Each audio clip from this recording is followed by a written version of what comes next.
Allez, on peut parler du bilan quand même. Peut-être pas de résolution, mais peut-être. Il n'y a pas eu de résolution hein, pour 2023, comme ça c'est clair et Mais net. il y a eu beaucoup d'activités, il y a eu beaucoup de belles choses. Oui, il y a eu beaucoup de belles choses, beaucoup d'activités, beaucoup de rencontres. Ouais, bilan positif. Plutôt, oui, plutôt positif, tiens. Oui. La Roba 2024, Alhamdoulilah. Inch'Allah. Mais j'espère que 2024 sera meilleur pour moi et pour tout le monde. Hein. Il y a une demande de la part de la régie. Parce que, en fait, aujourd'hui, ça va être notre dernier jour en compagnie de en compagnie de nos téléspectateurs de 2023. Exactement. Ça, tu le sais. Oui. Donc, la semaine prochaine, on va se retrouver en 2024. Tout à fait. Et aujourd'hui, ça va être notre dernier jour de l'année en compagnie de nos téléspectateurs, comme en compagnie de notre régie. Et la régie donc te fait une demande en cette matinée, particulièrement Louisa. Non, je sais pas, mais Alors, non, mais si c'est Louisa, je devine un petit peu. Alors, on te demande d'offrir ton café pour la dernière fois, pour 2023. Attends. Un petit peu. Pas tout le café. Une goutte. Ah, parce que l'offrir complètement, non, désolé, mais. Louisa, j'ai déjà négocié un petit oui. Pour mon bien. Voilà, j'ai déjà négocié un petit oui. Tu feras le reste.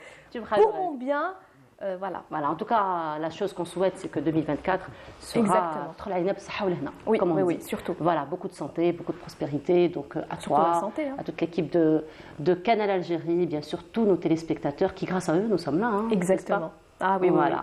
Alors aujourd'hui, nous allons quand même continuer à parler, à faire notre émission, à toujours parler des sujets donc, qui intéressent les téléspectateurs. Et aujourd'hui, comme d'habitude, Ahmed Galgassed, notre ami, il va nous emmener en voyage dans le temps pour faire la connaissance d'une autre personnalité qui a marqué, encore une fois, donc l'Algérie par son savoir, par tout ce qu'il a légué. Donc cette fois-ci, il va nous emmener du côté du XVIIe siècle, un peu loin.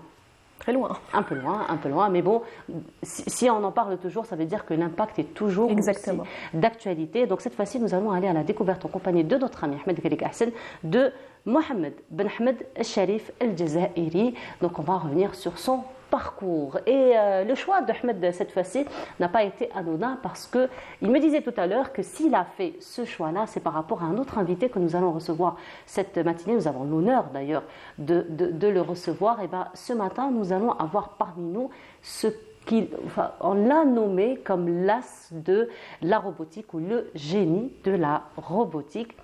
C'est pas rien. C'est beaucoup de choses. C'est très impressionnant. C'est beaucoup de choses. Alors, il s'agit du professeur Kemal Youssef Toumi qui sera parmi nous. Alors, lui, donc, qui a émigré aux États-Unis dans les années 80 déjà. Et là, il revient plusieurs fois par an en Algérie et particulièrement beaucoup d'activités, beaucoup de séminaires, beaucoup de travaux en compagnie des étudiants. Surtout donc pour les accompagner, pour les encadrer et surtout pour tout ce transfert de connaissances et d'expériences au profit du développement du pays. Et comme chaque samedi, notre amie Amina Ziri sera parmi nous dans sa rubrique culture et elle va nous faire encore une fois découvrir cette fois-ci un écrivain, une artisane. Voilà. Parfait. Je ne dirai pas plus. Hein. Je laisserai le soin à Amina de nous présenter ses invités. Exactement. Voilà. Donc voilà un peu pour le programme de cette matinée. Les nouvelles du ciel ? Oui, mais juste avant les nouvelles du ciel, je tenais à dire un petit quelque chose à Louisa. Vas-y. Alors, chère Louisa, sache ça commence bien, que Nour El Houda a aussi son café à côté d'elle. Donc tu peux aussi éventuellement lui prendre son café. Mais au fait, Louisa, si elle te demande à toi ton café, c'est parce que ton café est très précieux. Moi, je le partage sans négociation. Tu vas le partager. Voilà, il est là, mon café. Donc, Louisa, si tu veux en prendre. Mais moi, je sais très bien que Louisa... Elle fera un mélange. Elle a une affection très, très particulière pour ton café.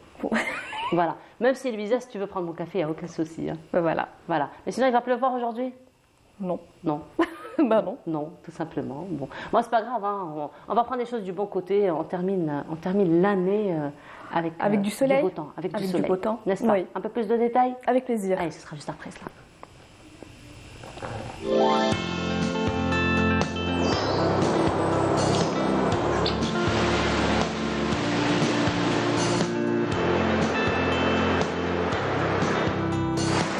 موبيليس تقدم لكم الأحوال الجوية. موبيليس معا نصنع المستقبل. Et de retour sur le plateau et donc les nouvelles du ciel. Une carte plutôt variée, même s'il n'y a pas de pluie, hein, Oui, Nina. plutôt varié par rapport à hier. Mais on reste quand même dans des températures ambiance plutôt hivernale. Oui, oui, oui. Bon, on la Température ressent de ce saison, matin. hein. Ce matin, il y avait beaucoup de brouillard, t'avais remarqué? Beaucoup de brouillard. Un peu moins qu'hier. Un peu moins qu'hier, Aussi. d'accord. Taux d'humidité aussi un petit peu moins qu'hier. Un petit peu moins, mais Ouais. on le ressent quand même. Mais hein. le brouillard Bon. reste présent. Hein. Oui, Oui. oui. Voilà, donc un peu plus de détails? Avec plaisir. Ouais, c'est à toi. Merci beaucoup. Bonjour à tous, très bon réveil. Effectivement, beaucoup de brouillard pour cette matinée sur les côtes centre-est ainsi que sur les oasis. Et puis le ciel restera plutôt voilé en journée sur le centre et l'est et passagèrement nuageux vers la partie ouest. Voilé également sur le nord Sahara, ou encore le Sahara central et le Sahara oriental, puis dégagé vers les oasis ou encore la Saoura. Les températures de cet après-midi, eh bien, on notera sur la moitié nord 17 degrés Alger, Annaba, Oran, 19 degrés à Tlemcen, on notera un minimum de 12 degrés, Al-Bayad et Naama, 14 degrés du côté de Constantine, ainsi qu'à Tiaret, Chlef, Rilizen, 19 degrés à Gardaya, 18 degrés à Béchar, 16 degrés Hassim Saoud, 21 degrés à Ilizi, 23 degrés à Adrar, 25 à Insalah et enfin 28 degrés pour l'extrême sud. On passe tout de suite à l'état de la mer pour cet après-midi. On notera une mer plutôt calme sur l'ensemble des régions côtières avec des vents entre 10 et 20 km/h à l'ouest, au centre et à l'est. Place tout de suite à l'Europe pour cette journée. Eh bien, on notera de la neige du côté de Moscou, des passages nuageux parfois denses du côté de Paris, Vienne, Rome, un ciel dégagé à partiellement voilé du côté de Lisbonne, Madrid et Istanbul. Côté température, eh bien, on notera 12 degrés à Londres et 14 degrés à Lisbonne, 11 à Paris, Madrid et Vienne, 16 à Rome et enfin 3 degrés seulement à Moscou. Encore une fois, excellente matinée et à tout à l'heure midi.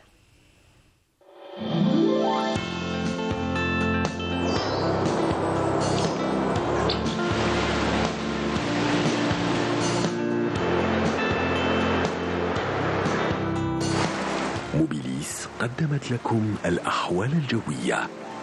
موبيليس، معا نصنع المستقبل. Et voilà, c'était donc les nouvelles du ciel. Mina, on retient que ce sont des températures, que les températures restent plutôt saisonnières, hivernales. Oui, n'est-ce pas? Température de saison. Voilà, donc on continue à bien se couvrir. Hein. Ah oui, Même si on a un c'est beau très soleil. important, surtout le matin et le soir. Il fait On très est en mois de humide. décembre quand même, en attendant, Inch'Allah, des pluies. Ah ben j'espère, Peut-être début 2024. je l'espère, franchement, je l'espère. باش نبداو العام. Ça serait parfait pour Inch'Allah. début 2024, des pluies, ça serait parfait. C'est ce qu'on espère en tout cas. Exactement. Mina, merci beaucoup. Merci. Bah, je te dis, on se voit l'année prochaine. Inch'Allah, la blague que tu adores. La fameuse blague, allez à La fameuse blague que tu adores. Ben, Bah, tout le il monde fallait, adore il cette fallait te la faire, hein, franchement. J'allais tout de même pas rater l'occasion aujourd'hui. Si tu veux, écoute, Bah, je l'ai fait, hein, ça y est. C'est trop tard. Hein. voilà. Alors sinon, Mina, tes vœux pour cette année? Bah, écoute, beaucoup de bonheur à tout le monde, à toute ma famille, aux gens que j'aime, surtout à ma maman, et à toute l'équipe de Canal Algérie, à tous les gens que je connais, à tous les Algériens, à tous les musulmans du monde entier. Beaucoup de bonheur, santé et paix, surtout pour nos frères palestiniens. Il ne faudrait pas Surtout. les oublier, on est toujours avec eux, quoi qu'il arrive. Et voilà, j'espère que 2024 sera meilleur. Inch'Allah, c'est ce qu'on espère. Le repas, menu, c'est déjà fait? Le menu. Hein. Évidemment, ça fait une semaine qu'il a été fait, le Un peu menu. plus d'une semaine, j'ai Très l'impression. important. Hein. Un peu plus d'une semaine, j'ai Un l'impression. peu plus d'une pas possible. Là. Ouais. On en Peut-être avait même parlé. ça a été fait au mois de septembre. On ne sait pas. On ne sait pas. Certainement. On sait pas. Un avant-goût du menu? Peut-être que tu vas donner quelques idées aux téléspectateurs. Bon, écoute, hein, comme tous les Algériens, on aime bien la viande, donc voilà. Oui. Viande, Ah bah oui. quelques toasts, un bon hors d'œuvre. Non, beaucoup. Beaucoup. Ben oui. Tu veux pas nous dire le menu? Je le dirai demain. Bon, mais demain on sera pas Quand, là. je me reste juste à confirmer le. Ah oui, Bah oui, oui, écoute. confirmation. Bon alors, on le dira l'année prochaine dans ce cas-là, parce que demain on sera pas là. Ah non, non, non. Voilà. Encore cette blague. En tout cas, merci beaucoup. Mina, Oui. je te dis beaucoup de bonheur, Beaucoup de Inch'Allah, bonheur. beaucoup de santé, beaucoup de belles choses pour 2024. Pareillement. Inch'Allah, ya Rabbi. Et surtout, beaucoup de santé. Inch'Allah. Voilà, ben, à très bientôt. Ah. Oh non, on se voit déjà après journal télévisé du midi, Oui. après celui de 19h, à 9h30. Peut-être que tu auras confirmé ton menu. Vas-y, moi, je sais que Probablement. tu as envie de le dire. Quoi? On se verra l'année prochaine. Je l'avais dit 3 fois, alors c'est bon. Merci beaucoup, Mina. Allez, on se voit tout à l'heure et on continue cette fois-ci. Comme à chaque fois, ça va être une chanson en solidarité avec nos sœurs et nos frères, les Palestiniens. Et on se retrouve juste après.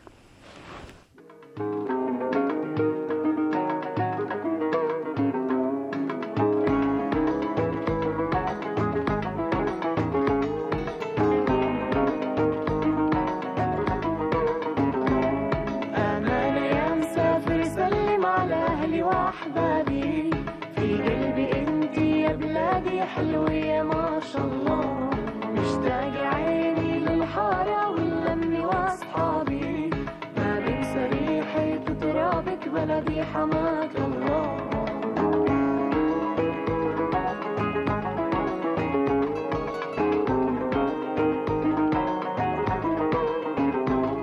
لا شافوا مثلك عيوني ولا عمري راح ألقى بغلاك يا بلادي والله ترخص لك عيوني واهديك من عمري وردي على خدك الدافي يا بلادي بعدك على قلبي الأحلى والأغلى أمانة يا مسافر سلم على أهلي وأحبابي في قلبي انتي يا بلادي حلوة يا ما شاء الله مشتاق عيني للحارة واللم وأصحابي ما بنسى ريحة ترابك بلدي حماك الله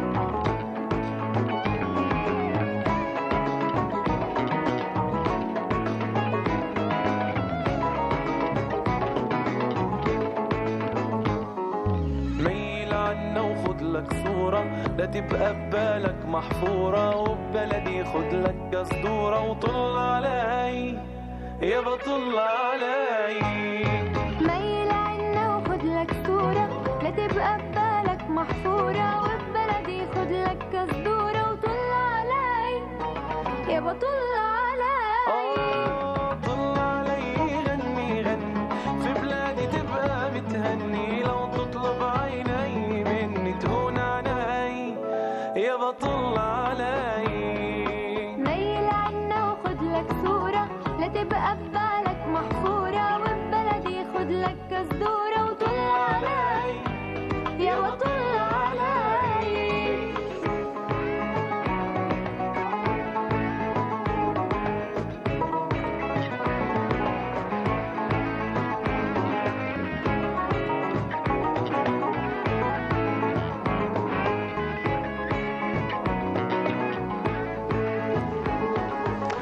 C'était Amana Yemsafer, une chanson donc en solidarité avec nos sœurs et nos frères les Palestiniens. Et comme chaque samedi, notre ami Ahmed Gregassen nous rejoint. Ahmed, bonjour. Bonjour, non, je m'excuse. Ça va? Ça va et toi? Non, vas-y, prends ton temps, il n'y a aucun souci. Ça va?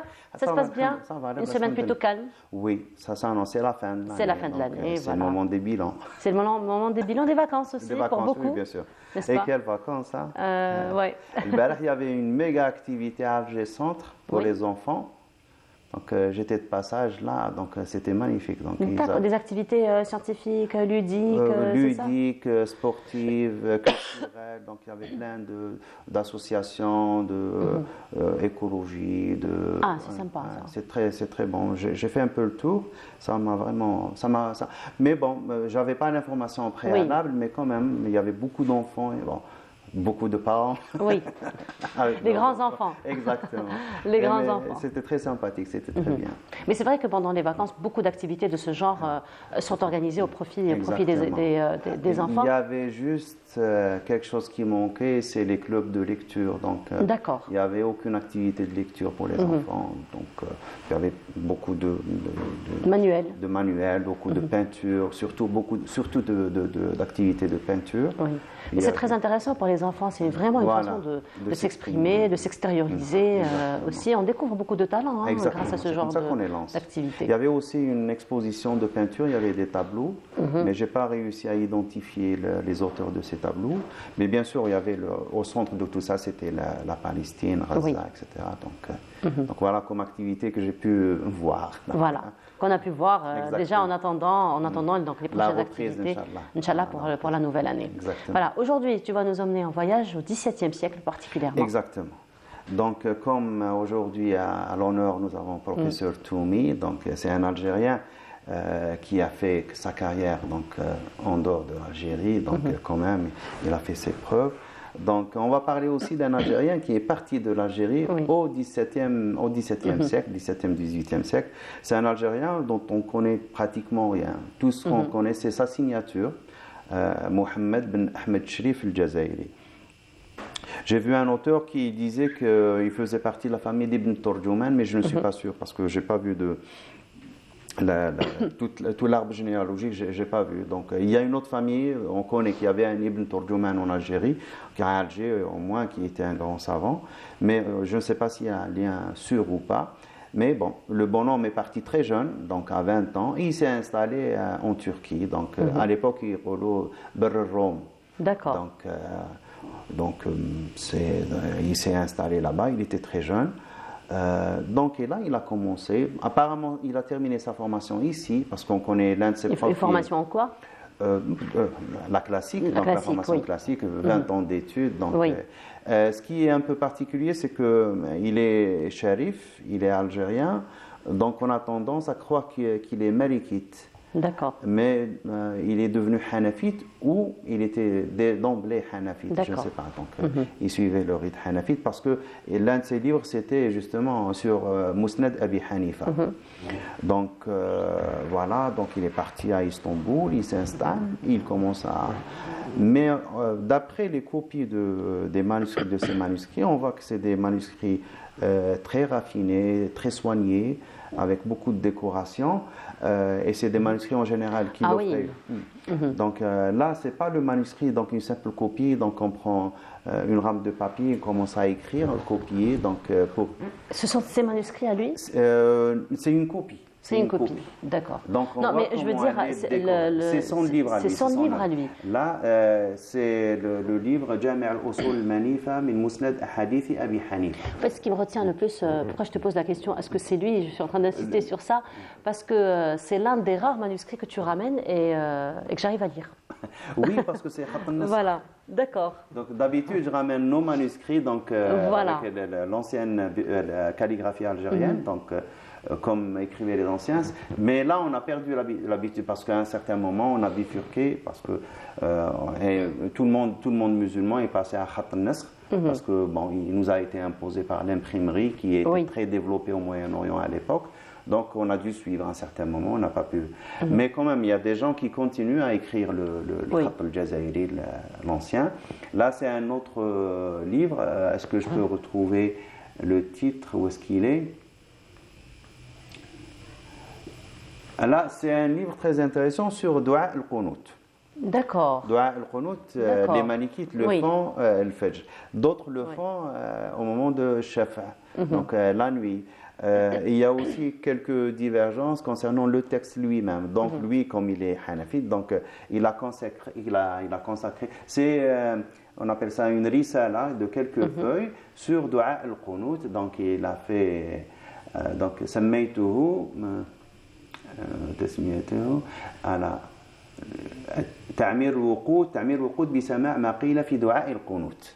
Donc toujours c'est des titres rimés. Oui, toujours. Voilà, oui. exactement. C'est une caractéristique de l'époque, donc, mais on voit tout de suite après. Donc, et ce qui est bien avec ces titres, c'est qu'on voit tout de suite le sujet du livre. Donc, on a Dua al-Qunut, on a ceci, on a cela. Tout donc, de suite, on sait de quoi il s'agit. On n'a pas besoin. Des fois, donc, il y a des titres un peu plus énigmatiques et ça devient difficile de reconnaître. Là, c'est le qawl mutawati fi sharh qasidat al-Dimyati. Qasidat al-Dimyati, c'est une qasida sur Asma' Allah al-Husna et la signification de chaque nom. C'est des attributs divins, donc al-sifat, l'asma' al-sifat. Il y a aussi donc l'impact d'utiliser ce nom. Donc, par exemple, si on est dans le besoin, on a un problème, donc on va invoquer Ismullah al-Latif, donc on veut l'Lutf. Donc, si on a un décès, on perd quelqu'un, on va invoquer Rahman Rahim pour demander Rahma. Donc, si on est un peu dans la disette, on va invoquer Razzaq. Donc, c'est ça ce qu'il fait. Il y a un poème de Cheikh Demiatis qui est très, très connu, il y a plusieurs commentaires. Lui, il en a fait un autre commentaire. Là, c'est aussi ça, une très, très belle copie. Donc, elle est magnifique. Très jolie, très jolie, très colorée. Voilà, encadrée, colorée, elle est magnifique. On n'a pas vraiment l'habitude de voir ça avec toi, en tout cas. Hein. Oui, parce que d'habitude, je ramène. Voilà. Donc là, je ramenais des copies de chez nous. Voilà. Et nos ulama, nos copies sont connues pour être très, très utilitaires. Donc, ils sont très économes. Donc très utilitaire et surtout c'est le contenu voilà, exactement. Oui. Mais là, on est à la capitale du monde musulman. On est à Istanbul, c'est des copies qui sont offertes ou bien au khalifa lui-même ou bien au ministre. Donc bien sûr, c'est des copies royales. Donc c'est tout à fait normal. Même en Europe, on trouve ça. Donc c'est des copies très soignées. Donc on évite les ratures, on évite les copies, donc on soigne son écriture. Et puis il y a quelqu'un qui vient par la suite, il va encadrer, il va rajouter la décoration Zakharafal Islamia. Donc là, c'est une autre copie. Là, par contre, on reconnaît un peu l'origine maghrébine parce qu'il s'est installé à Istanbul et il n'a pas hésité à faire un commentaire sur Dala'il al-Khayrat. Dala'il al-Khayrat, c'est un livre sur Salatu Salam ala Rasulullah salam, qui est très répandu en Afrique du Nord, donc, surtout en Algérie. Donc, dans les mosquées, on le lisait, dans les zawiyas, jusqu'à présent, les gens le lisent. Donc, il a au moins apporté ça au Moyen-Orient, donc il leur a expliqué, et c'est un pavé, hein, donc c'est 400 pages. D'après ce que j'ai vu, c'est le livre le plus gros livre qu'il a écrit. Donc, là, tu demandais sa calligraphie. Apparemment, c'est son écriture. D'accord. Donc, je ne vais pas signer, mais apparemment, c'est son écriture. C'est une ijaza. Mais elle reste lisible voilà, pour une calligraphie. Voilà. Lisible pour toi. Oui, pour moi. Pour moi, c'est lisible, exactement. Voilà. C'est une ijaza qu'il a donnée parce que vraiment, Ahmed, à chaque fois que tu ramènes des manuscrits, c'est ça le challenge pour moi. C'est la souffrance. C'est de pouvoir lire au moins deux ou trois mots. Au moins 2 ou 3 mots. Ça reste un challenge. Mais là, ça reste lisible. Exactement. Ça, c'est une ijaza qu'il a donnée à un ministre, Ahmed Nouman Bacha. Donc c'était un ministre ottoman et il était en charge, il était Cheikh al-Haramain, donc il était à la Mecque, il l'a rencontré là-bas quelques années avant le décès de Cheikh Mohammed bin Ahmed Sharif al-Jazairi, et il lui a donné une ijaza, lui a demandé l'ijaza, comme on le dit toujours, c'est une licence, et là dans cette ijaza il donne les titres de ce qu'il a écrit, donc les livres qu'il a terminés, Sharh Dmiati, etc., ce qu'on vient de citer. Et aussi, il donne quelques titres et il dit qu'il n'a pas encore terminé ses livres. Il y a deux livres sur le fiqh al-Hanafi, donc inachevés. Il y avait aussi un troisième, j'ai oublié le titre, aussi inachevé. Et ça nous donne un aperçu un peu sur les travaux de Cheikh Ahmed Sharif al-Jazairi. Et là, c'est le dernier, donc c'est le... Dommage que la résolution n'est pas très... Mais sur le plan esthétique, c'est très lourd. C'est la plus belle. Et ça, c'est un livre qu'il a écrit sur... À l'époque, il y avait beaucoup d'épidémies qui venaient, comme on a vécu avec le Covid, surtout la peste, elle revenait, donc c'était périodique. Et donc, il explique dans cette risala, donc c'est un petit livre comme ça, un hadith de Rasul sallam où il dit la adwa, donc la contamination, comment elle se fait du point de vue un regard islamique, shara'i, et puis ce que disent les médecins, il essaie de voir. Donc, je ne l'ai pas lu, donc, mais c'est ça le titre. Il est disponible ? Hadith. Il faut chercher. Il faut chercher, voilà. Il faut chercher. Donc, il faut dire aussi que ces livres n'ont pas été édités. Donc, il n'y a aucun de ces livres qui a été édité. J'espère que quelqu'un le fera. Au moins, on va commencer. Ça nous permettra de le connaître. Parce qu'en général, quand on n'a pas de biographie faite, on cherche, on a des éléments biographiques dans les œuvres elles-mêmes. Parce qu'à l'intérieur, il va te dire, oui, tel hadith, c'est mon cheikh qui l'a commenté quand on était à telle place. Donc, Il était donc on fait à référence comme ça à chaque fois à des sinon, il personnalités. parle un peu de son père, de sa mère, il parle un peu de sa famille. Donc, on a des éléments biographiques, surtout sur la formation du bonhomme. Donc, il faut vraiment éditer tous ces livres pour connaître ce qui se passait à l'époque, parce que c'est très important. L'époque est une époque charnière, donc l'époque ottomane en Algérie. Donc, c'est le moment où l'Algérie s'est faite, donc telle qu'elle se présente maintenant. Donc les frontières, la constitution, donc même notre mentalité, elle s'est faite pendant cette période. Donc c'est très important de revoir tout ça. Et à travers ces personnages, le pourquoi de son déplacement, de son installation en Turquie, est-ce qu'il a été amené, est-ce qu'il a été invité à venir à Istanbul parce qu'ils ont connu, ou c'est juste un bonhomme qui est parti à l'aventure, ou il a eu des problèmes ici, on ne sait pas. Donc tout ça, c'est des questions qui restent, qui se posent. Il ne faut pas croire qu'il n'y a que les Algériens qui partaient à l'époque au moins à Istanbul. Il y a aussi des gens d'Istanbul qui sont venus s'installer à Alger. Donc le va-et-vient, il est commun à l'époque. Il est commun et c'est ce qui a fait que tout le monde de la science a été bien enrichi aussi. Exactement, parce que le monde musulman a été fait de telle façon qu'il n'y ait pas de frontières. Ça n'existait pas, ils se déplaçaient facilement, rapidement. Donc je crois qu'il faisait quelque chose comme 3 mois de bateau, ou je ne sais combien. Donc c'est des semaines et des semaines, donc parce que c'est des voiliers ou c'est des rames. Donc les voyages étaient lents, mais quand même il y avait beaucoup de circulation. Et quand on va maintenant dans les différentes bibliothèques, Khazaïn, on trouve beaucoup de livres, même avec cette calligraphie qui est orientale. Mais on en trouve, que ce soit à la Bibliothèque nationale ou dans les bibliothèques de Zawiya, on trouve quand même quelques spécimens ça veut tout simplement dire que l'information, la science faisait le chemin d'aller-retour. Donc il n'y avait pas de sens unique dans la science. Et ça se déplaçait en général par la personne elle-même. Donc c'était des déplacements personnels. Donc voilà, donc pour parler, on a fait un peu un voyage au XVIIIe siècle, 17e, 18e, avec Mohammed Ben Hamid Sherif el-Jazairi. Très inconnu. Très inconnu, justement. Alors, très inconnu, c'était la question que je voulais te poser. Très inconnu, pourtant, on a vu qu'il y a eu quand même beaucoup de travaux de sa part. Il y a eu beaucoup de travaux. Il y a eu quand même des éditions qui n'ont pas été éditées, effectivement, mais il y a eu quand même un travail qui a été fait, qui existe aujourd'hui, qui témoigne de son existence, qui témoigne donc de tout le travail qu'il a fait pour la science, pour la religion d'une manière générale. Mais qu'est-ce qui fait finalement qu'il y a des personnalités qui sont très connues de la même époque et d'autres beaucoup moins?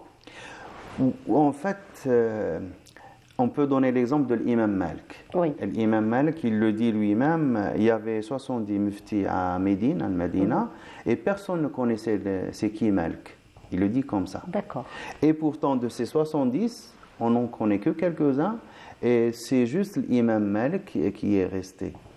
C'est tout simplement parce que ses élèves ont fait le travail qu'il fallait. Donc d'autres ont eu beaucoup d'élèves, mais leurs élèves n'ont pas fait connaître leur cheikh, n'ont pas fait connaître l'école à laquelle ils ont appartenu. Et ça s'est petit à petit, ça s'est dégradé. Lui aussi, comme il a réussi à s'installer à Médine. Médine, à l'époque, c'était l'un des centres culturels les plus importants. Donc, c'est des concours de circonstances. Mais tu me diras, par exemple, Abdelrahman Akhdari, qui était à Bentiyous, dans la région de Biskra, ce n'était ni Médine ni Istanbul, et on trouve des copies de ses livres partout. Là, je te dirais, c'est tout simplement le Qaboul. Et le Qaboul, c'est Allah subhanahu wa ta'ala qui le donne. Donc, il y a des gens qui sont... Donc voilà, toujours une fois, un concours de circonstances, mais on comprend quand même, par ta réponse, Ahmed, que le travail de recherche, que le travail de transmission reste quand même une grosse responsabilité, j'ai envie de dire, que les étudiants, que les élèves, d'une manière générale, endossent. Donc, c'est vraiment cette transmission qui permet... Mais les génies se comptent sur le bout des doigts. Donc chaque génération, on a quelques-uns qui vont se distinguer. Et on trouve certains qui se distinguent par le nombre de leurs élèves, comme Cheikh Tahar Berhmo.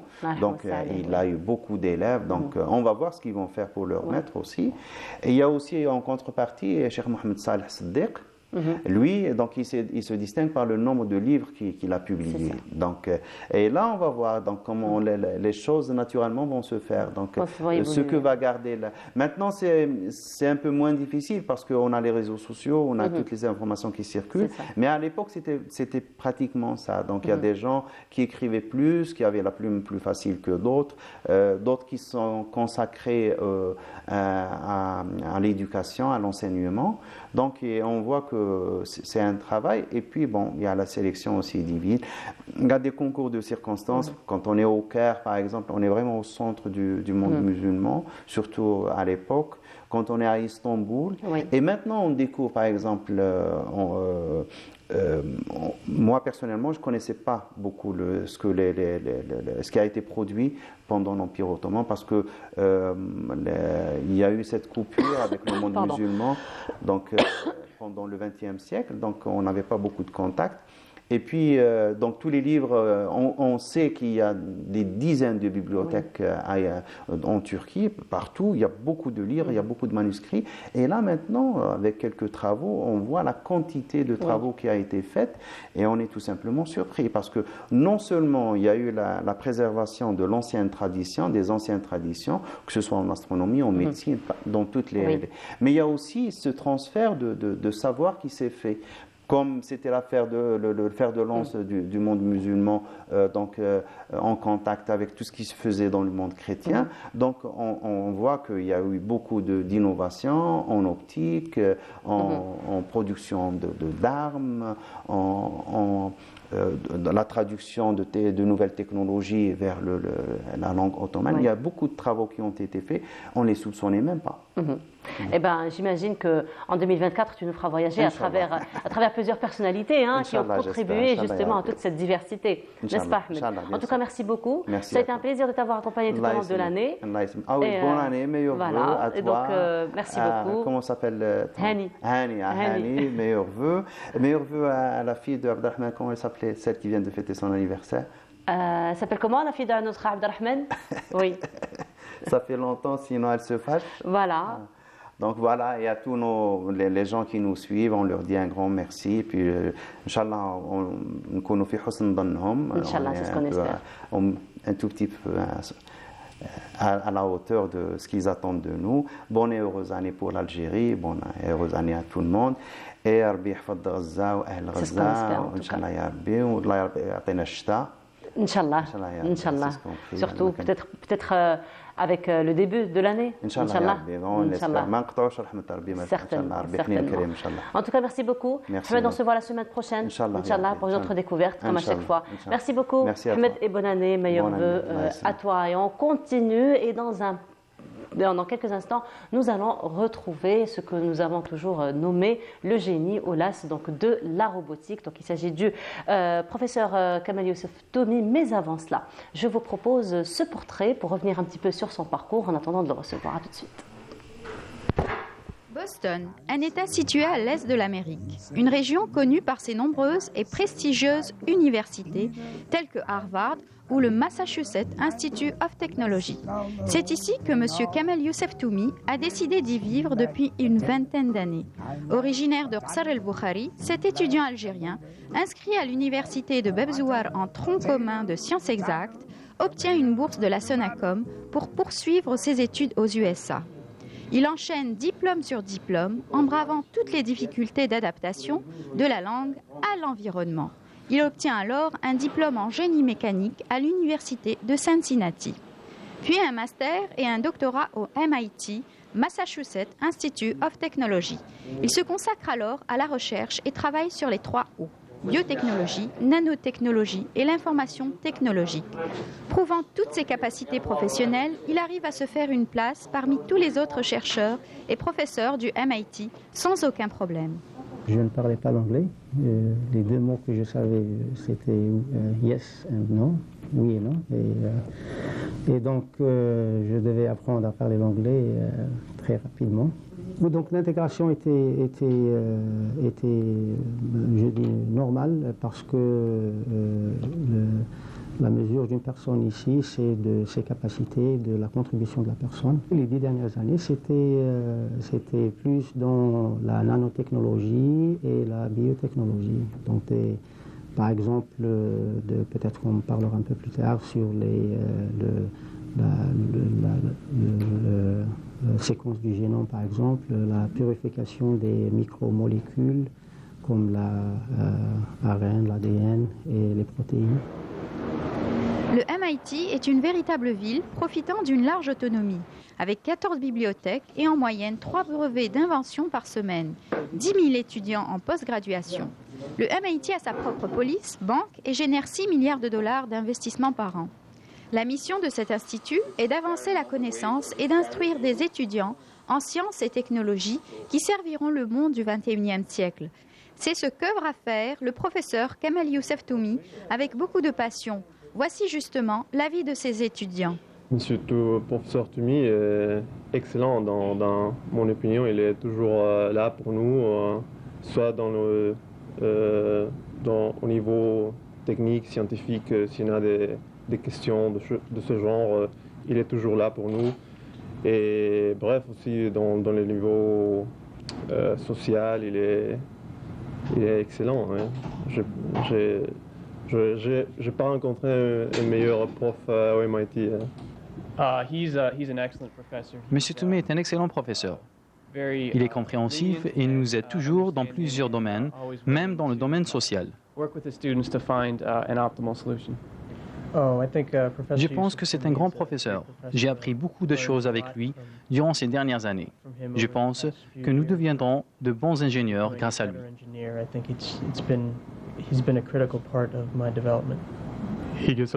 C'était une très bonne expérience de travailler avec M. Toumi, car il nous a permis d'évoluer dans une bonne ambiance et il nous encourage énormément. À présent, ce professeur en ingénierie mécanique dirige la société Forrester, société de technologie dont il est actionnaire avec son ami et collaborateur M. Kamel Jaffer depuis 5 ans. Et voici ce qu'il en dit. Cela fait presque 7 ou 8 ans que je travaille avec Kamel. Je le trouve très créatif, un ingénieur à l'esprit pratique qui inspire les futurs ingénieurs. Travailler avec lui ne se limite pas à la partie théorique, car Kamel est une personne qui applique ses théories et ses formules dans la vie pratique. Il focalise ses recherches surtout dans le domaine scientifique qui profite à toute l'humanité.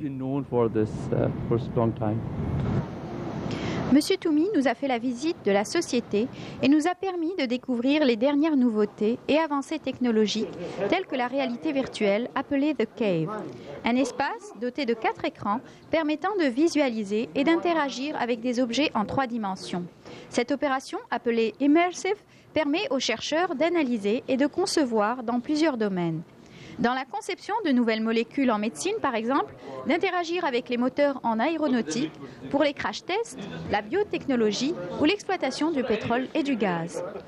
Une autre salle nous permet de découvrir les superordinateurs avec de grandes capacités permettant de contrôler l'espace, The Cave, et capable d'effectuer des calculs compliqués en un temps record. Chaque personne a une certaine relation avec son pays natal. Et dans mon cas, donc, c'est l'Algérie. Et j'aimerais bien voir que l'Algérie soit un pays non seulement en voie de développement, mais un pays qui est développé et qui est à un niveau international avec une position bien définie. Et donc pour ça, on essaye donc la plupart de mes interventions, bien de communication, ce sont la plupart au niveau du ministère de l'enseignement supérieur ou bien au niveau des universités. En Algérie, on a de bons cadres, on a des jeunes qui veulent faire des choses. Et c'est-à-dire une suggestion, c'est de choisir c'est-à-dire une cible, ou bien de focaliser sur une chose que la personne aime, okay, et on fonce. Voici dans quel domaine baigne notre chercheur algérien au quotidien. Sa passion, c'est d'aller encore plus loin dans la technologie. Son savoir, il le met au service des étudiants du monde entier, puisque grâce à l'université virtuelle, ses cours sont reçus instantanément de par le monde. Cet homme actif est toujours à l'écoute de son pays, puisqu'il vient régulièrement donner des conférences et proposer des projets. Encore un bel exemple de réussite professionnelle à la mode américaine. Voilà, donc de retour sur le plateau, c'était donc une rencontre que Amal Almid justement a réalisée avec le professeur Kamel Youssef Toumi. Il est parmi nous aujourd'hui. Professeur, bonjour. Bonjour Noura. Vous nous faites l'honneur d'être parmi nous ce matin. Tout l'honneur est pour moi et je vous remercie pour cette invitation. Marhaba bik, Allah yaslimik, nourtna, comme on dit. Allah yaslimik. Alors, professeur, 50 ans de vie en compagnie de la robotique, de la nanotechnologie, de l'informatique. 50 ans, mine de rien, c'est toute une vie, Oui, n'est-ce pas? Oui. Alors, c'est une question normalement avec laquelle je devrais terminer, mais je voudrais commencer avec. Alors, 50 ans après, on regarde le rétroviseur, comment on peut finalement qualifier ces 50 ans de vie qui a été consacrée pour la robotique? C'est-à-dire que dans toutes ces années, il y avait des choses importantes. Premièrement, les environnements, là où j'ai travaillé, des environnements qui sont très, très supportive, qui donnent un support extraordinaire. Et ils veulent que chaque membre de l'équipe ou bien chaque membre qui est dans cet environnement qui doit réussir. Donc ils l'aident à réussir. Donc ça c'est une chose. La deuxième, c'est que ces environnements, il y a toujours du nouveau. Toujours, c'est-à-dire qu'on apprend tout le temps. Et on est entouré par des étudiants, des chercheurs, des professeurs, même avec les gens de l'industrie avec lesquels on travaille, et des gens dans des agences gouvernementales, non seulement aux États-Unis, mais aussi à l'étranger. Et donc dans tous ces organismes, vous voyez cet aspect qui est très unique. Donc peut-être et bien sûr qu'on travaille sur des technologies du futur.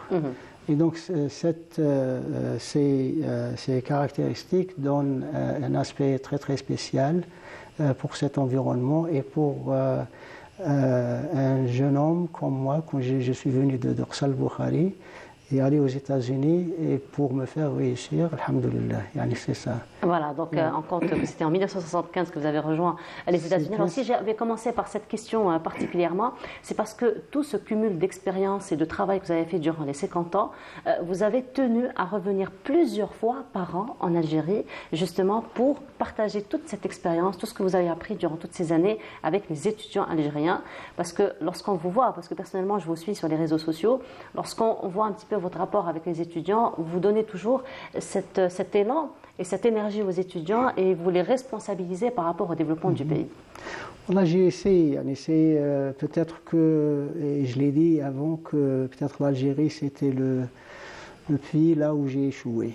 Parce que, alhamdoulilah, dans tous les autres pays en Europe, dans les pays du Golfe, je travaille peut-être début des années 2000, en Europe depuis les années 90, le sud-est asiatique, la Corée du Sud jusqu'au Singapour et Thaïlande, aussi pendant plusieurs années. Et dans tous ces pays, on avait des activités, des objectifs bien déterminés, soit dans la robotique, les systèmes automatiques, dans l'intelligence artificielle et des applications qui sont très reliées à la société. Par exemple, l'eau, l'énergie, le transport et autre chose. Et je voulais faire une chose pareille ici en Algérie. Il y a un grand projet pour que nos étudiants, nos chercheurs, nos professeurs, qu'ils vont travailler side by side, peut-être avec les professeurs du MIT, les chercheurs du MIT, et ça donne un environnement qui est très dynamique, et là, on peut tous avancer ensemble. Mais je n'ai pas fait ça. Mais la raison dont j'ai voulu faire une chose pareille, c'est parce que j'ai vu comment ça a marché dans d'autres pays. Et le niveau de réussite dans ces pays, parce que tout est bien organisé. Les objectifs sont organisés, les équipes, donc ça donne, c'est comme un engrenage.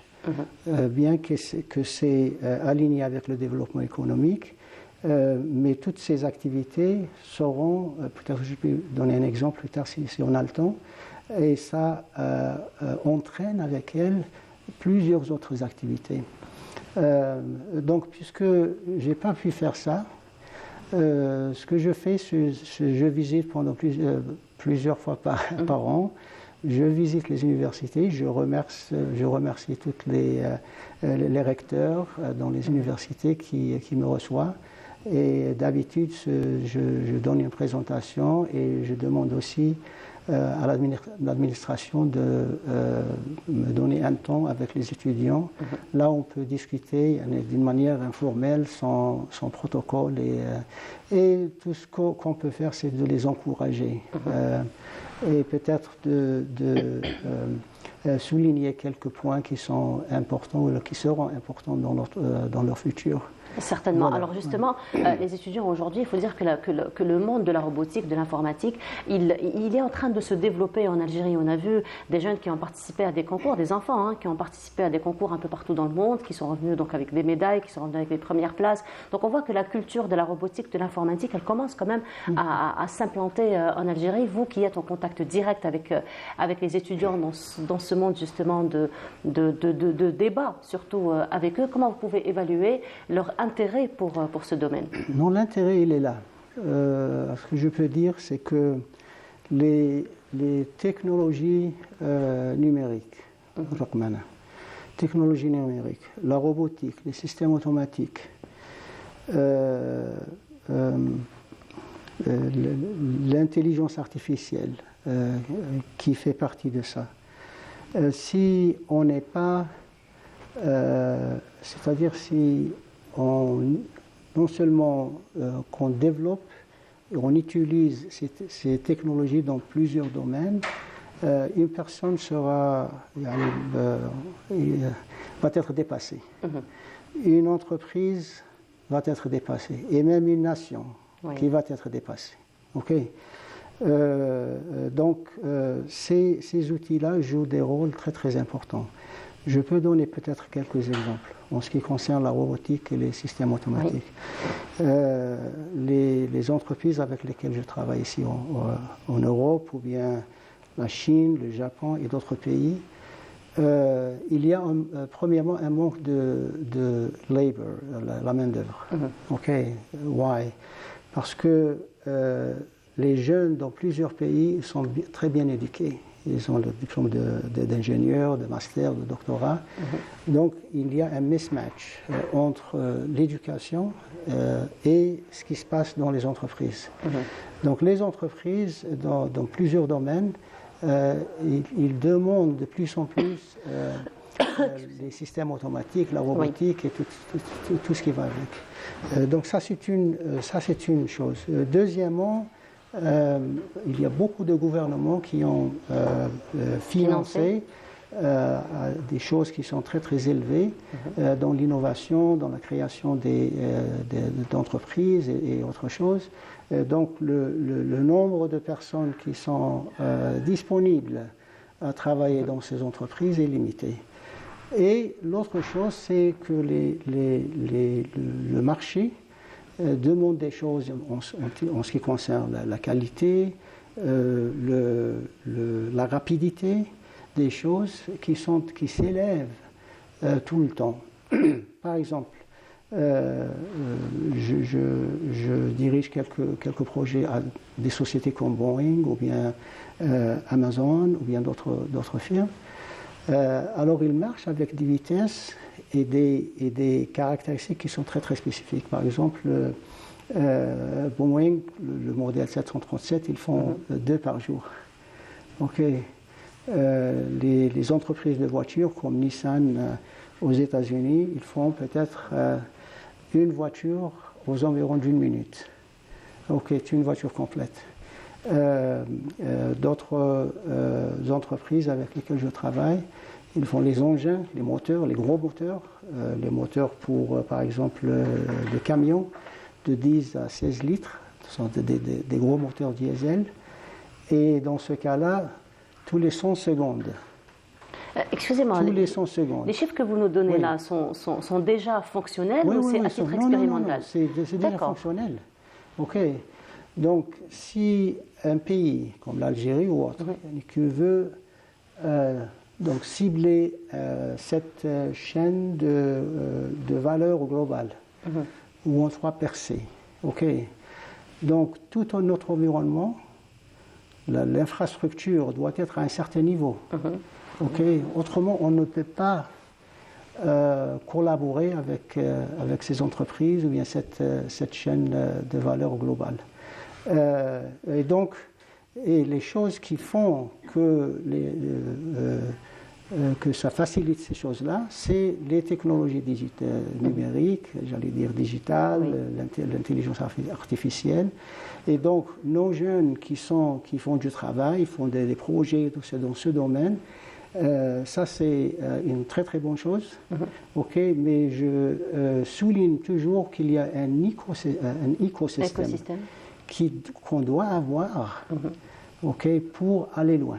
Autrement, ce qu'on va voir, c'est que des réussites, des petites réussites, ok, quelque part, ok, mais on veut avoir une réussite qui va à un long terme.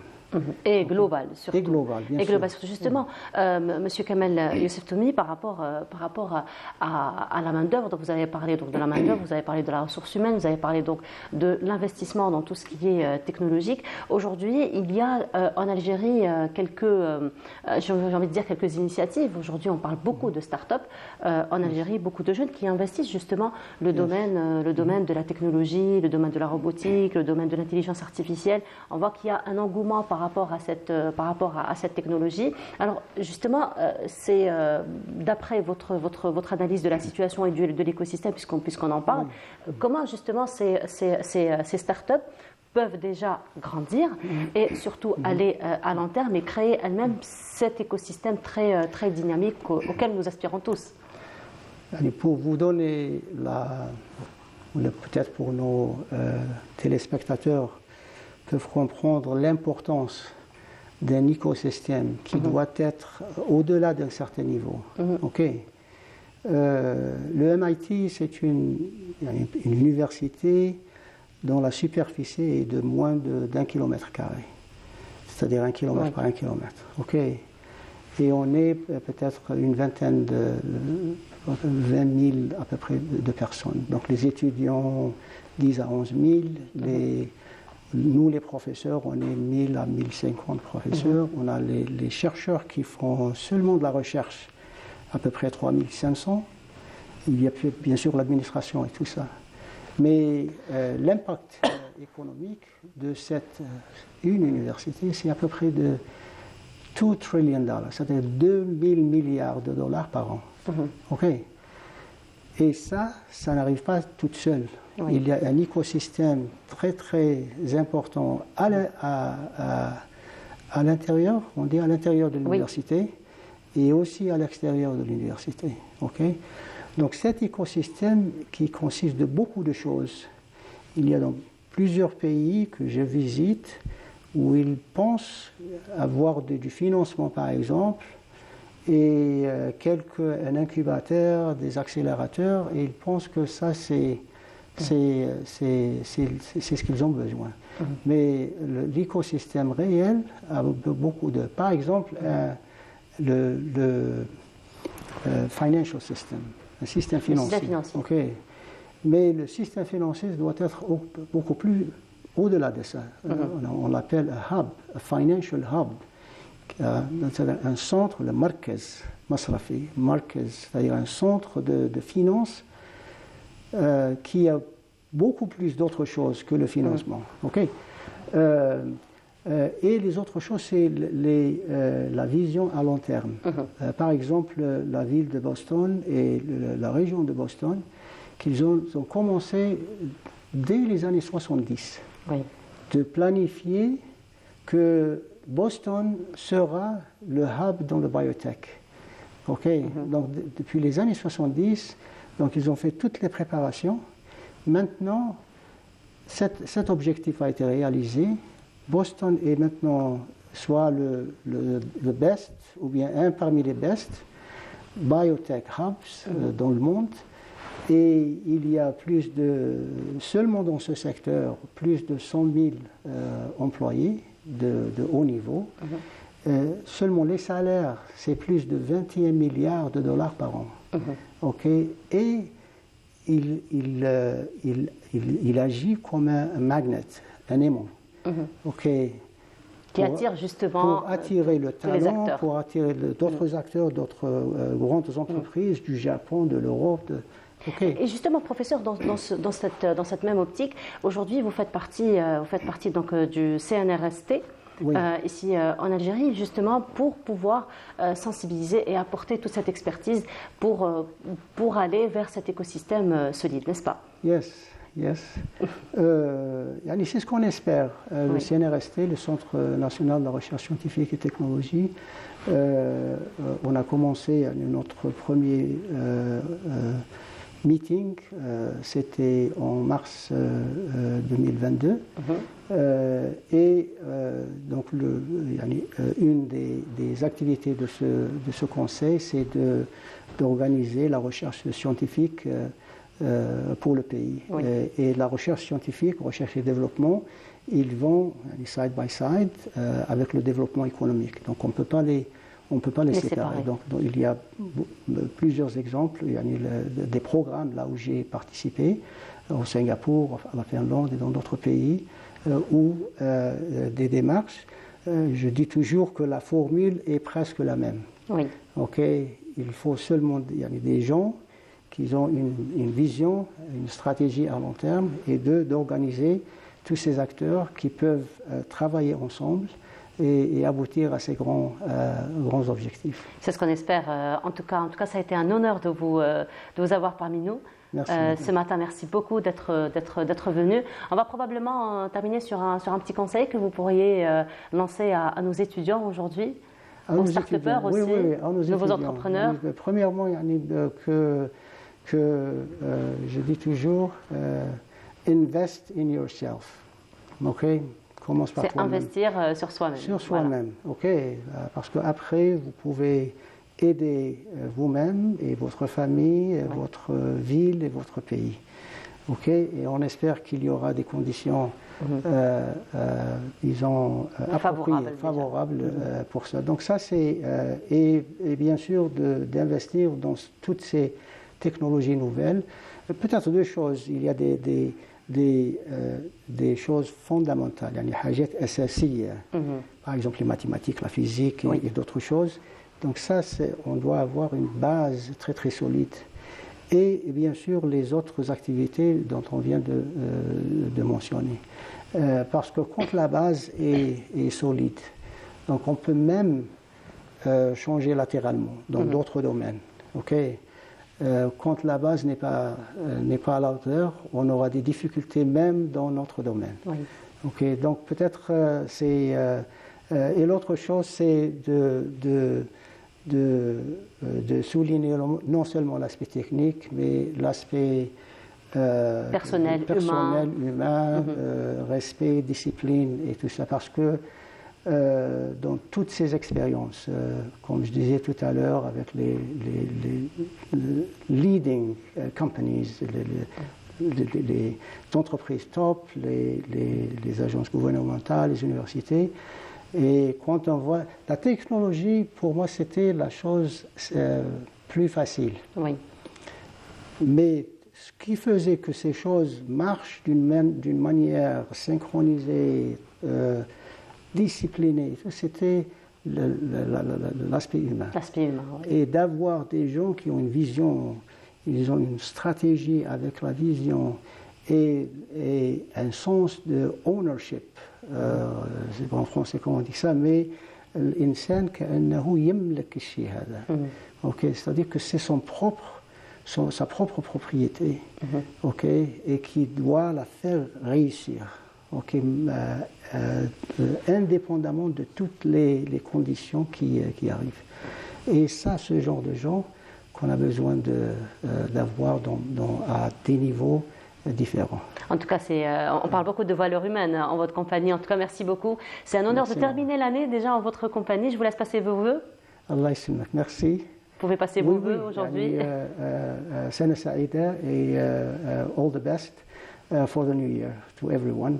Salam alaikum. Merci beaucoup en tout cas, professeur. Ça a été encore une fois un très grand plaisir de vous avoir parmi nous. On vous souhaite une excellente année. Et à vous de même. Inch'Allah, merci beaucoup encore une fois. Et on continue. Et cette fois-ci, l'ami Aboud Bouda s'est intéressé aux poètes palestiniens dans ce reportage et on se retrouve juste après. Depuis la nuit des temps, la poésie n'a cessé d'être l'âme et la voix d'un peuple. Le peuple palestinien, expulsé de sa terre, spolié et meurtri, a très tôt élevé la voix pour clamer sa liberté, dire son quotidien et dire le rêve urgent, celui d'exister. La première génération de poètes palestiniens compte des noms comme Ibrahim Touqan ou Abdelrahim Mahmoud, des précurseurs qui ont observé les règles strictes de la métrique. Il y eut après la génération de 1967, on citera bien sûr le poète de la résistance palestinienne Mahmoud Derwish, qui livre recueil après recueil des pépites littéraires sur l'exil, l'oppression ou l'espoir, avec des mots simples mais puissants qui résonnent comme des pleurs mélodieux et qui tombent comme des couperets, notamment Bitaqatu Hawiya wa ala hadhihi al-ard. على هذه الأرض سيدة الأرض كانت تسمى فلسطين. صارت على هذه الأرض سيدة الأرض كانت تسمى فلسطين. صارت تسمى فلسطين. سيدتي أستحق لأنك سيدتي أستحق الحياة. Pour Samih Al-Qasem, poète des territoires occupés qui a refusé l'exil, il a fait de ce refus une résistance et un symbole. Emprisonné plusieurs fois pour ses activités politiques et poétiques, on lui doit de nombreux recueils.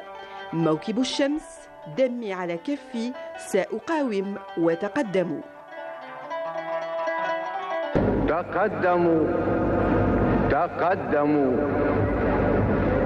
كل سماء فوقكم جهنم وكل أرض تحتكم جهنم. تقدموا تقدموا،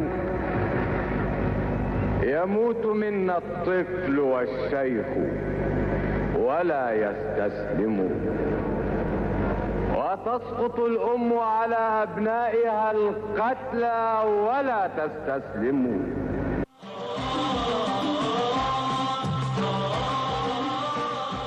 منتصب القامة أمشي, des vers éternels et d'une puissance que chantera l'interprète Marcel Khalifa.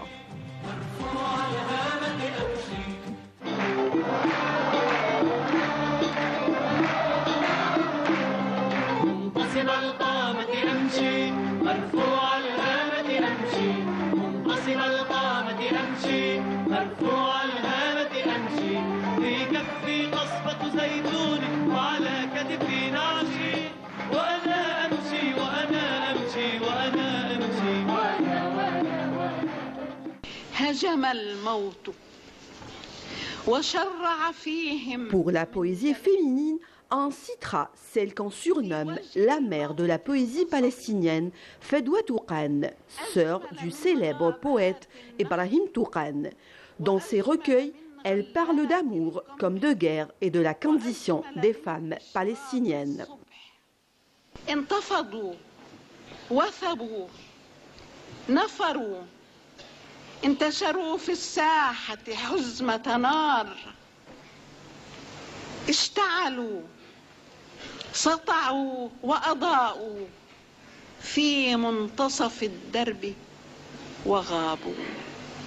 أذبح في غزة في صيدا وفي بيروت من عنق شعبي الصغير، لكنني إذ يشرب السكين خمر صدري أحس أنني أقوم، أحس أن وسع الأرض مولدي وقبري وأن ليلتي نجوم. D'autres poètes ont porté la voix de la Palestine. En citera Youssef El-Khatib, Mouin Bessissou, Tawfiq Ziyad, Mourid El-Barghouti et son fils Tamim El-Barghouti, qui représentent la poésie palestinienne d'aujourd'hui et qui perfectionnent les leçons du passé et ouvrent les sillons pour l'avenir. Miroir inaltérable d'un peuple et d'une cause. Et c'était donc les poètes palestiniens. Et c'est Lamia Boudbouda qui s'est intéressée à ce sujet. Et on se retrouve pour la dernière station de cette matinée en compagnie de notre Amina, de notre amie, oui, c'est notre Amina hein, de toute façon. Amina, bonjour. Bonjour, comment ça va? Ça se passe bien? Belle semaine. De te retrouver. Bah, le plaisir partagé. On ne s'est pas vu depuis 15 jours. J'attendais que ça. Sincèrement. Et aujourd'hui, tu es venue et tu nous as ramené des invités qui nous ont bien décoré le plateau. Alors là, les odeurs, je ne vous dis pas. On termine l'année en beauté. En beauté, en beauté. Exactement. Donc voilà, c'est une qa'da typiquement algérienne avec nos invités. مرحبا بهم. دونك افيك كمال شرشار نبداو بنسى معليش خلي حنا كامل معليش حنا كامل معليش في اونور كم حنا كامل نبداو بالراجل دونك كمال شرشار l'un des poètes qui a algérien qui a enrichi la chanson algérienne à travers et notamment la chanson Chabia à travers ses poèmes qui touchent la société. Il a chanté l'amour, la nostalgie, la patrie, les parents, la tolérance. N'est-ce pas Kamel? مرحبا بك معنا. مرحبا بك أمينة، مرحبا بك مدام نور الهدى لويزا. مدام أنا نقول لكم صباح الخير ولي زوديتور تاعي نقول لهم صباح الخير. واش نقول لك قلتي كلش. ما قلتش دوك انت راح تقول لنا. دونك on va présenter notre deuxième invité et on passera à Kamel. دونك لويزا نقول لك ورود، نقول لك لويزا connue pour ses activités d'ordre caritatif. Vraiment, elle fait en ce moment un travail fabuleux. Concernant aussi c'est une gardienne de notre art patrimoine culinaire algérien. مرحبا بك لويزا، شرفتينا بالحضور تاعك. صباح الخير عليكم، صباحكم بربحكم. Et je suis très très heureuse d'être avec vous. Le plaisir est partagé. Apparemment, Madame Nour Louda, fin d'année, Allah Qada, Masha'Allah. Qada, Masha'Allah. En tout cas, on vous a reçu il y a quelques temps pour parler d'une très belle campagne. Vous avez fait campagne de sensibilisation dans du sang. Oui, c'était en Corona. Oui. درنا تبرع بالدم. Je suis venue. والله يبارك الشعب الجزائري.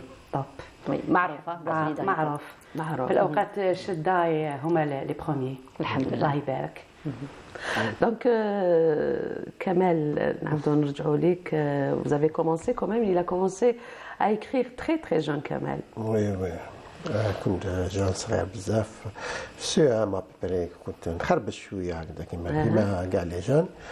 والشيء اللي حببني في هذا الاخر هو لو ماتر ديالي دون فاسون انديريكت سي بيان دعم الحراشي. الله يرحمه ويسعدك. لا ريجون تاع الحراش كنا صغار نسمعوا دعم الحراشي هاي اغنيه جديده هكذا. Vous êtes un fils quand même تاع وليد ديال الجماعه. وليد ديال الجماعه جاي في الحراش. في الحراش. نحيوا ناس الحراش نسلموا عليهم. ان شاء الله ولاد حومتي ان شاء الله نلقاه. واش نقول لك ستادير هذيك لا سوسيتي، هذيك الحومه، الكارتي، لونتوراج، وهذاك الناس كاع تحب شعبي، والقادات هذوك اللي كانوا يديروهم هذو كاع يتيك فليا عليا باش نكتب شعبي. وانا كنت في الاول بديت في الفصيح مي كركروني للشعبي هكذا بالصفه عليا، ولقيت روحي مليح بويسك الميساج يلحق بالخف، بويسك حنا الشعب ديالنا الكلام تاعو حلو على بالك تاع الشعبي، تقيسي كاع لي كاتيجوري تاع الكلام تاعو حلو اكسيسيبل. Exactement. Voilà, exactement. Et justement, est-ce qu'on peut avoir une idée sur le style الشعر الشعبي, la poésie populaire? دوك سي فاست بزاف، واسعه بزاف. نبدا من التاريخ، نبدا نقول لك لو دويان لو بريمي كامل اللي نعرفوا حنايا تاع ما نقدرش نقولوا اسس، لكن التاريخ يقول باللي سيدي الخضر بن خلوف هو الاول شاعر يعني عنده تاريخ وعنده قصائد بزاف وكتب بزاف وأرخ بزاف المحطات التاريخية كما نقولوا حنايا. وهاد القصايد تاعو ولاو دي يعني دي بياس يعني هيستوريك باش لي هيستوريان ولا بازاو عليها باش يكتبوا التاريخ تاع الجزائر، وهذا فخر للشعر الشعبي. ومن بعد نجيو لهنا كاين بزاف كيما بن تريكي، كيما بن سهله، بن سايب، ومن جهه تلمسان، وكاين جهه الكوتي تاع جهه بسكره كيما بن قيطون والشيخ سماتي. هادو هما كاع ايتيك الشيوخ تاعنا رفدنا عليهم حنايا. رفدنا عليهم كيف vous n'êtes pas seul يعني vous êtes quand même une pléiade de poètes في هذا الميدان، انتر اوتر قدور فرح، ياسين وعابد كونسالي دو باساج كي هذا الجيل تاعنا، هذا الجيل تاعنا الجيل تاعنا اللي عايشنا كيما قدور فرح الله يرحمه، ياسين وعابد ربي يشفيه ان شاء الله، ان شاء الله ربي يشفيه، وجماعه هذوما نور الدين بوديسا كاين بزاف، كمال شرشار، مسعود طيبي كاين بزاف. اونفا واش نقول لك، كانت همزه توصل بيناتنا وبين الجيل القديم هما الجماعه تاع الشيوخ تاعنا كيما محبوباتي الباجي، حمال الحراشي، عبد الحكيم قرامي، زروق داغفالي. هادو سي كيما نقولوا الحلقه اللي جات بيناتنا وبين الجيل القديم. حنا رفدنا على القديم ورفدنا على اللي سبقونا ولحقناه وعشنا معاهم، وخلقنا يعني صادر كما نقولوا نوع جديد شويه، صادر باللغه اللي نتكلموا عليها في وقتنا، على خاطر الناس تاع بكري كي مارش افيك لو نيو سكون ابل لو نيو شعبي، يعني كي مارش افيك ستيل لا شانسون شعبي مودرن، لا شانسون شعبي. وحنا ماشي حنا يعني خلقناها، يعني كان محبوباتي بيان سور قروابي لا شانتي لا شانسون مودرن، حاج محمود عنقا ثاني، فوالا اكزاكتومون هذه هي. وحنا وانا سبيسيالمون يقولوا باللي نتميز شويه بالسهل الممتنع، يقولوا ستادير الكلمه تقدر تقول بسيطه مي سي تري بروفون، يعني تعطيك يفهمها كامل، يفهموها كامل. جوستومون نور واش تقولي؟ je vous invite, j'invite nos amis téléspectateurs, je t'invite aussi à une belle balade à Alger, العاصمة تاعنا الشابة، Alger la Blanche, المحروسة، الجزائر، à travers ces portes، باب الزون، باب جديد، باب الواد، باب الزيرة، à travers un très beau poème écrit par Kamel Cherchar, intitulé Biban Bahja. C'est pas de refus, Amina. En plus, il fait beau. Il fait très beau. نسمعوا معاه. بون قبل ما نقول حبيت نهضر عليها شويه، باسكو هو هذه لا شونسون لا ايتي شونتي ديجا عند نصر الدين كاع، نسلموا عليه بالمناسبه ونقولوا له بون ان شاء الله. كان دومونداني قال لي حبيت ندير حاجه خفيفه شويه، وانا ما عنديش هذا الحاجه خفيف بزاف. حب يقول مثلا ميم ندير لك حاجه بصح لازم تكون فيها ميساج، ميساج. واش خممت انايا على لي بورت دالجي، او ميم طون تعرفي بهم لي بورت دالجي، او ميم طون تمدي رساله تاع واحد غريب حاب يدخل البلاد، يدخل اترافير لي بورت تاع القصبه هذوك. واجتهدت شويه ودرت لا شونسون هذه. سي ترافاي دو ريشيرش كي ايتي في. وي نقول حلوا بيبان البهجه، رانا جايين اليوم والليله ليله فرجه، ان شاء الله الفرح يدوم ان شاء الله يا ربي. فتحوا باب الواد، جيبوا الآلة نستخبر، القعدة بالبراد فوق البابور يفور يا كان وليد البلاد زايد فيها ومقطة وانتوما ناس يد ما بقى لي نزيد نخير حلوا في بيبان البهجة فتحوا باب الجزيرة عليها رانا جايين واللي يعرف السيرة يفرشها بالياسمين قاصدين الدار الكبيرة وفيها معروضين عندي فيها تفكيرة هذه مدة وسنين حلوا بيبان البهجة رانا جايين اليوم والليلة ليلة فرجة إن شاء الله الفرح يدوم باب عز دنيا محلاها فيها تاريخ كبير افتحها لا تنساها ودهن السير يسير حبيت نشوف سماها والفال عليها خير العاصمة يا محلاها ما زاني عليك نغير حلوا بيبان البهجة فتحوا باب جديد فتحوا باب جديد نشوف القصبة الحبيبة شحال وانا يا بعيد الغربة ياك صعيبة النار تذوب الحديد وانا طولت الغيبة ما بقى لي اليوم نزيد العودة ياك قريبة حلوا بيبان البهجة رانا جايين اليوم والليلة ليلة الفرجة إن شاء الله الفرح يدوم إن شاء الله يا ربي فتحوا باب البحر رانا جايين بالسفينة بلاد الشان والقدر المعيشة فيها بنينة فيها ضوء نور القمر وشميس تهدف فينا بلاد الفحص والحضر والكلمة الرزينة حلوا بيبان البهجة حبيت نعدي اللويلة من ليالي الجزائر والسهرة تكون طويلة ونخلي الحاير حاير الجزائر يا الخليلة حبك في قلبي جاير واعطيونا تولويلة على ابواب الجزائر هذه يا لويزا هي هذه الفيلم برافو الله عليك الله يبارك ما شاء الله un beau voyage exactement là c'était pas une virée c'était un voyage carrément madame Louisa n'est-ce pas oui c'est vrai يعطيك الصحة donc tellement بلادنا شابة صح فيها بزاف لي استيس فيها بزاف عفايس الله يحفظها ان شاء الله ان شاء الله يا ربي moi je dédie cette poésie à nos amis algériens enfin ولادنا وخياتنا résidant à l'étranger moi je suis persuadée en écoutant cette chanson ils ont les larmes aux yeux. Ah, certainement. كل واحد يتفكر حومته فكرتي حومتك Beaucoup, énormément. C'est surtout ma grand-mère, Allah yarhamha.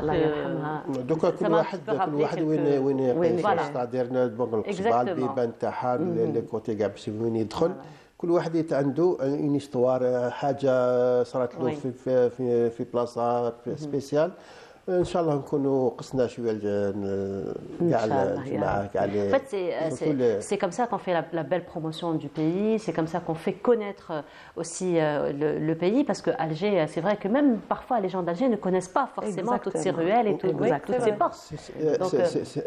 احنا اترافير لا شونسون ماذا بينا نتكلموا على ليستوار التراث تاعنا ولا القديم كاين بزاف ربما يعرف يسمع باب الواد مي بصح ما على بالوش بلي صاي اكزيست كانوا اكزيستيو سورتو باب البحر مثلا كاين بزاف ما يسمعوش بها انا بالعاني حبيت ندخل زدتها في الاخر باش حتى وانا ما غناوهاش في لا شونسون مي زدتها انايا باش الناس تعرف بلي البيبان ها واش عندها كامل البيبان تاع الجزائر هذه سورتو لي زيميغري ماذا بينا نلحقوا لهم الافكار هذوما حتى يعاودوا يجيو لهنا يجوزوا لي باقوس تاعهم لهنا ان شاء الله يا ربي ان شاء الله يعطيك الصحه. نور واش رايك في هذه القعده الشابه؟ ما عندي ما نقول. شوفي هنا ما عندي ما نقول. انا juste j'ai envie de dire aux téléspectateurs alors parce qu'on peut le voir mais sentir il y a que nous qui pouvons sentir c'est juste les odeurs qui sont juste magnifiques. Magnifiques. alors هذا مقروط ذوقي تفضلي. Merci. تفضل كامل. Alors, il vient au bon moment. Il vient au bon moment parce que j'ai mon café juste à côté. شوفي Louisa, une gardienne de notre patrimoine culinaire algérien. Je disais tout à l'heure, en ce moment, elle fait un travail fabuleux concernant la préservation de notre art culinaire. Donc, هنايا واش كاين هنا Louisa؟ هذا رفيس بالطابع. لا روسيت هي زمان اون نافي با كان هاد الطوابع ايتو مالينا نشوفوهم كي كانوا يكعبروا كما يقولوا يديروا دي بتيت بول ويرمدوهم فيك شي حاجه ولا حبيتي تخليهم هكذاك مي دونك الحمد لله كاين بليزيور تروك ديري واش حبيتي تحبي في الطابع تحبي الونسيان دقيق محمص. لا روسيت سي لا ميم انا جو غارد توجور لي روسيت لي ميم روسيت مي انا الغرس ما نديرش هذاك المعجن نشري الحب ونرحيه باسكو هذاك هو اللي يمد البنه معجن انا ما نخدمش به سواء في المقروط ولا في ولا روسيت توجور تقعد هي ما نبدلهاش تحبي تبدلي في كيما يقولوا ريفيزيتي في الديكور تخلي لا مي الصح كامل تخليه اوكي وبيان سور حلوه الطابع تاعنا السلطانه on peut pas s'en passer dans les قهوة العصر قهوة العصر انا لو تيزامبرسيون شو المقرط والله ما سلقيت ما نقول شتي هذه والله فريمون جو رمل ولا مش رمل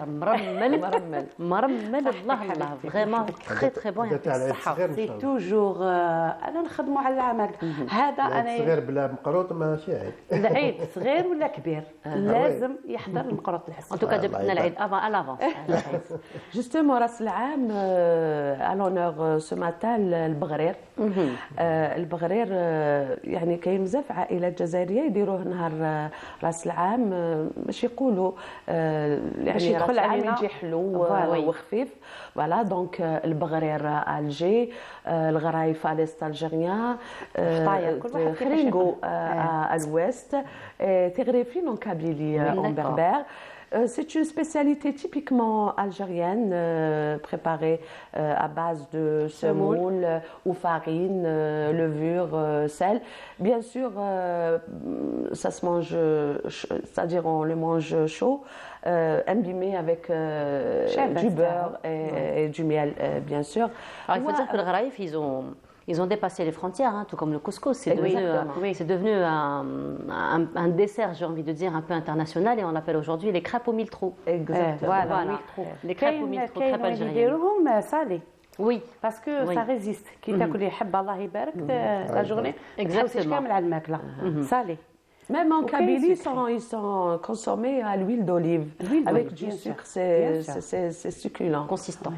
Exactement. ايه هادوما سي لي تراديسيون تاعنا اللي ما نقدروش ننساوهم والحمد لله اللي عندنا لي تراديسيون كيما هادوما جو سوي تري هوروز تري فيير ديتر الجيريان اي مسلمان باسكو الجيريان عندنا غروند ريشيس اون تري تري الي باست كبيره وين اون 58 ولايه مانا شاك ولايه عندها الطقوس تاعها عندها التقاليد تاعها عندها في كل ولايه تروحي تذوقي حاجه كيما في الصحراء الخبز يطيبوه في الرمل تقولي انا ما ناكلوش صح تري بون مي لي تري بون مي الحمد لله يعني عندنا ان باتريموان وماذا بيا كاع لي الجيريان جو بار جوست سورتو لي دام لي فام خلوا تراديسيون تاعنا ترونكيل ما تقولي لا فيزيتي لا ريان دو تو خلي لا روسيت على اصولهم خليها في اصولها décor de Balear. Justement, Nour, est-ce que ça t'arrive de préparer le bagharer? Oui. L'ancienne méthode l'ancienne méthode ou la nouvelle non, avec le max mixeur non مازال le mixeur on m'a parlé non en fait le mixeur j'ai pas encore essayé il y a aussi l'astuce de la bouteille je l'ai pas encore essayé mais on le fait toujours à la méthode traditionnelle par contre les crêpes qu'on a l'habitude de faire donc les crêpes européennes ça par contre je le fais avec le batteur mais vraiment وانت madame est-ce que vous préparez البغرير à l'ancienne يعني بيان بيتري حتى يطيحوا هادو كم ديال خلاص الكتاب تاعهم سي بون دوكا انا حتى يطيحوا هادو خدمنا نو هذا اباز دو سومول انا ما نحبهمش تاع لا فارين داكور avec de toute façon la farine mais je touche même pas 24 heures alors que la semoule et la semoule malgré باتو تخليهم في فريجيدار ولا ديري كونتيتي تخليهم في كونجيلاتور تدخلي تسخني تاكلي ولا تبدي الوليدات كلها مي هذا اباز دو سومول اي افيك لو براميكسا سهلكم المهمه سهل ويجيك كيما تاع زمان كي اللي عجنتيه كي اللي زالي نو دوني بالبيض والسميد ايتو ويجيك تري تري بيان كمال انت واش تحب انت في هاد لي تروك هذا لا غير واش نقول لك كاين زوج حوايج هنايا بون المقروط هذا باين تقدر تزيد با سو باسي زوج حبات صح والبغرير معروف هذه مع العشيه تانيك ما شاء الله نحبوا بسمن الهان الحريه الله غالب كانت واحد زيت زيتون زيت زيتون او حبيت نقول برك حاجه يعني مام في الماكله كي يكون هاك تشوفي الجزائر كبيره كما يقولوا قاره كلش متنوع الماكله وين تروحي للشرق تقولي راكي بدلتي بلاد ويا دائما في الجزائر ما في لابويزي لابويزي كي فلوس تلقاها ستيل هكذا تروحي للشرق تلقاها نوتر ستيل هكذا تاع لابويزي تاع الموازن كيفاش يقفلوا كيفاش امورات تروحي للغرب حاجه واحده اخرى تروحي للصحراء تقضي اون ريشاش كبيره بزاف في الجزائر كوتي بويزي. Justement, Nour Kamel Cherchar, il a eu cette chance et l'honneur aussi de travailler avec Kamel Messaoudi. Keltoum, ce fut le premier poème chanté par le regretté Kamel Messaoudi Allah yarhamou. كتبتها في لي زاني 80 جافي 20 ans لقيت دوكا لو كان نشوف في روحي كيفاش كنت وكتبتها ما نامنش كتبتها. Le sujet c'était quoi? C'était Keltoum. C'était un nom algérien, purement algérien. تراديسيونال قديم كيما اللي غناو على يمنى على فاطمه على الاخر. انا جي ديسيدي باش نغني على كلثوم انا نكتب على كلثوم. Qui a eu d'ailleurs un grand succès cette chanson. وي صافا جاست بيان مازالها تجوز ومازال اللي جاني يعاودوها بزاف ويعيطوا لي منها. نسمعوا شويه حافظها شويه نخلي جو لاس les années 80 خليها في لا شونسون خير هذيك الماده بيان يسمعوها فوالا. سيتي هذيك الاولانيه اللي خدمت مع كامل مسعودي لاخاطش النهار اللي جبتها له وصفها شاف هكذا شاف فيا كنت صغير شويه في 90 هكذاك في 90 هكذا قال لي سير بلي كتبت لها انت اللي كتبت هذه لا شونسون علاش فيها صنعه فيها شغل الهده فيها الفراش فيها المطلع فيها امورات تاع صنعه تاع قصيد تاع بكري.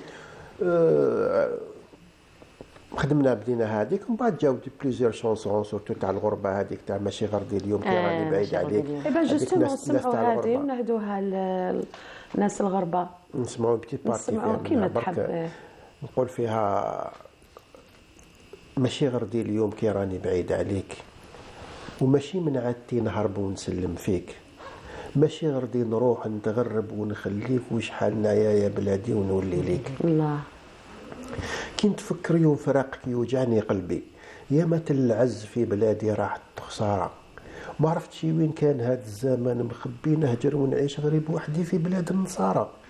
لا تردي عليا اللوم ماهوش ذنبي هما اللي معاهم شبعت مراره يجي النهار نهنا ويفرج ربي ونعود ليك غانم بين مواليك وماشي غير دي اليوم كي راني بعيد عليك. الله الله يبارك ما شاء الله. ديستين بتيت بارتي برك.